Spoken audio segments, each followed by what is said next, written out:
happened. Ben Lewis, ITV News.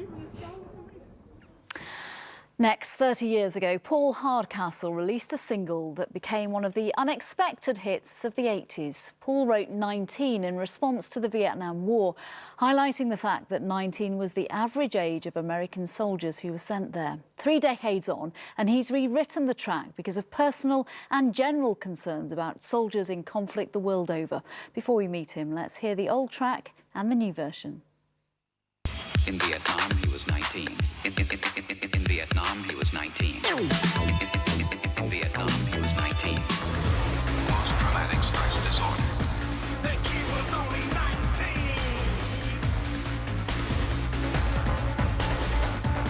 The kid was only 19.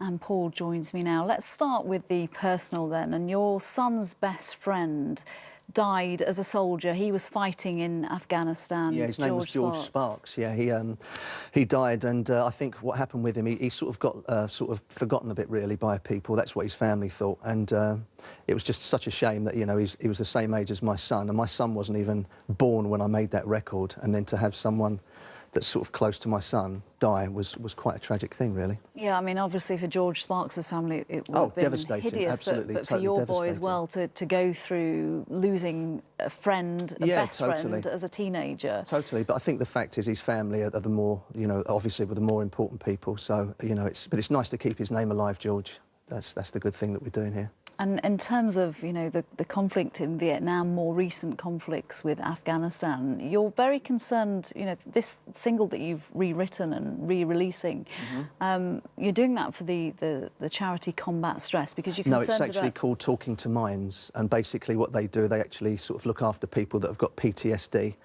I mean, you know, the statistics on PTSD are quite frightening. I mean, in some circumstances, there's been more people that have actually taken their own lives than have been killed in combat, and that was the one thing in making this record that made me think, you know, this has to be sort of brought to the front, because not many people sort of know that statistic. It's quite a staggering one. It is staggering. There is more talked about what happens when soldiers do return, and thankfully so many do, but the stress that they go through, but there's clearly not enough, is it, because of the charities like that existing and needing help? Yeah, I mean, they do a great job talking to minds, but you know, when you think about it, you know, if someone comes back and they've seen all these things and they've escaped, but it's also not only soldiers, you know, I mean, there's the police, there's people that work in ambulance services, you know, they see things that, you know, a normal person doesn't get to see, and it does sort of take them into a different sort of realm, really. So it's one of these things that we've tried to.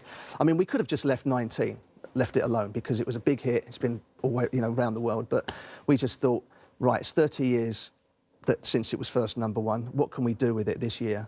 And so we decided to basically bring it back to help sort of other people. So everyone that buys the album is actually helping out people that have got this thing, because not many people understand it apart from certain factions of the medical profession, and Talking to Minds are one. OK, well, good luck with the new version of 19, Paul Hardcastle. Thank you very much for coming to talk to me. Thank you. Football now, and with 3 wins in just 14 games and relegation on his CV, Chris Ramsey might not have been the first choice as QPR's permanent manager, but the club's bosses were satisfied enough with his time as temporary head coach to give him the job full-time today.